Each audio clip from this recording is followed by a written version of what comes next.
আচ্ছা, আজ আমরা দেখব কি করে মাত্র 10টা পজিটিভ অভ্যাস আমাদের পুরো মাইন্ডসেটটাকে বদলে ফেলতে পারে। সত্যি বলতে কি, দিন শেষে আমাদের জীবনটা তো আমাদের অভ্যাসেরই একটা আয়না, তাই না? এই কথাটা দিয়েই চলুন শুরু করা যাক। কি দারুণ একটা কথা, তাই না? মানে ভালো একটা জীবনের জন্য শুধু অপেক্ষা করে বসে থাকলে তো হবে না, বরং ভালো অভ্যেস করে তোলার মাধ্যমেই সেটা অর্জন করতে হবে। এটাই কিন্তু আসল পথ।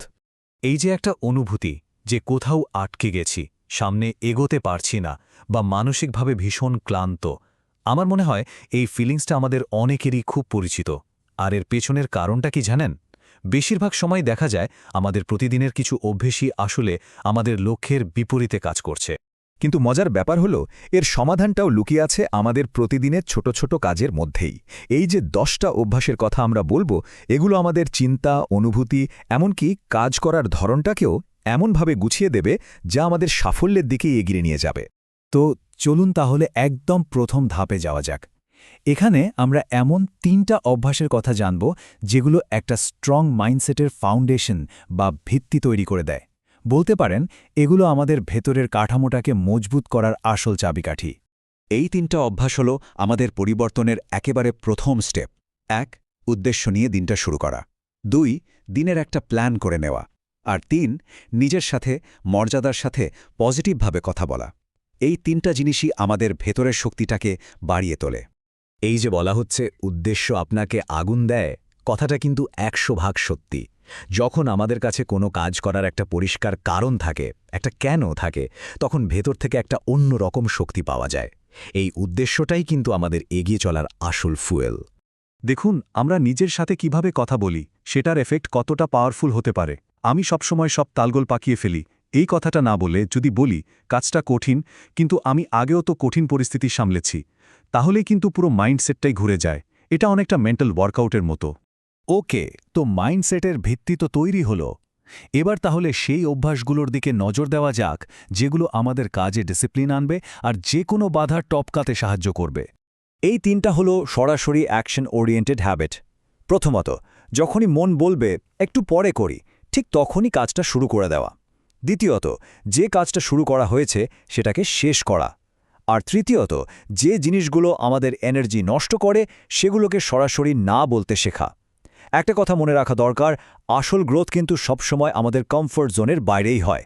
এই কথাটা একবার ভাবুন তো, দ্বিধা দিয়ে কিছু তৈরি করা যায় না, এড়িয়ে গিয়ে উন্নতি করা যায় না। যখনই আমাদের মন বলে এখন না পরে, তখন অ্যাকশন নেওয়ার অভ্যাসটা যে কতটা জরুরি তাই একটা লাইনই পরিষ্কার হয়ে যায়। দ্বিধা করে আসলে কিছুই গড়া যায় না। কখন না বলতে হবে এটা বোঝার জন্য এটা একটা দারুণ ফিল্টার।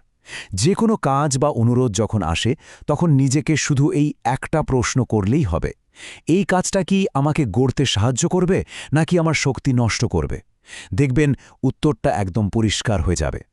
আচ্ছা, এবার আমরা চলে এসেছি একদম শেষ ধাপের অভ্যাসগুলোতে। এই অভ্যাসগুলো আমাদের প্রোগ্রেসকে পার্মানেন্ট করতে সাহায্য করে, মানে একটা কন্টিনিউয়াস ইমপ্রুভমেন্টের লুপ তৈরি করে দেয়। এই 3টা অভ্যাস একসাথে মিলে একটা দারুণ সাইকেল তৈরি করে। যেমন ধরুন, প্রতিদিন নতুন কিছু শেখাটা আমাদের চিন্তাভাবনাকে শার্প করে। আবার একটু শরীরচর্চা করলে আমাদের মুডটাই ভালো হয়ে যায়, ফিজিক্যাল স্টেটটাই বদলে যায়।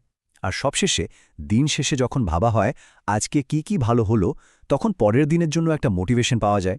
এভাবেই গ্রোথটা কিন্তু একটা কন্টিনিউয়াস প্রসেস হয়ে দাঁড়ায়। এইখানে একটা বিষয় পরিষ্কার করা দরকার। এই যে রিফ্লেকশন বা প্রতিফলন, এর মানে কিন্তু নিজেকে জাজ করা নয়।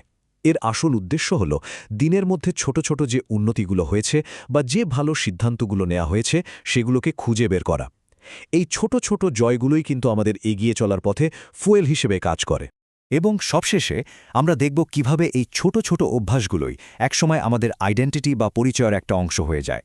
আর এটাই কিন্তু এই পুরো জার্নির ফাইনাল গোল। এই টাইমলাইনটা দেখুন, কি সুন্দরভাবে পুরো ব্যাপারটা বোঝানো হয়েছে। 10 নম্বর আর সবচেয়ে ইম্পর্ট্যান্ট অভ্যাসটাই হলো কনসিস্টেন্সি বা লেগে থাকা। দেখুন, প্রথমে বাধা আসবেই, তারপর শুরু হবে সচেতন চেষ্টা। কিছুদিন পর সেটা একটা রুটিনে পরিণত হবে, আর কয়েক মাস পর দেখবেন ওটা আপনার পরিচয়েরই একটা স্বাভাবিক অংশ হয়ে গেছে। এটাই কিন্তু আসল কথা। আসল ব্রেকথ্রুটা আসে বারবার একটা কাজ করার পরেই। এই যে লেগে থাকা বা কনসিস্টেন্সি, এটাই আমাদের চেষ্টাকে, আমাদের পরিচয় বদলে দেয়। তখন আর কষ্ট করে কিছু করতে হয় না, কাজটা অটোম্যাটিক হয়ে যায়। চলুন এই কথাটা দিয়ে আজকের আলোচনা শেষ করি। প্রক্রিয়াটির সাথে লেগে থাকুন যতক্ষণ না প্রক্রিয়াটি আপনার পরিচয় হয়ে ওঠে। দীর্ঘমেয়াদী কমিটমেন্টের জন্য এর চেয়ে ভালো কথা আর কি হতে পারে? একটা প্রসেসের সাথে ততক্ষণ লেগে থাকা যতক্ষণ না ওটাই আমাদের সত্তার একটা অংশ হয়ে যায়।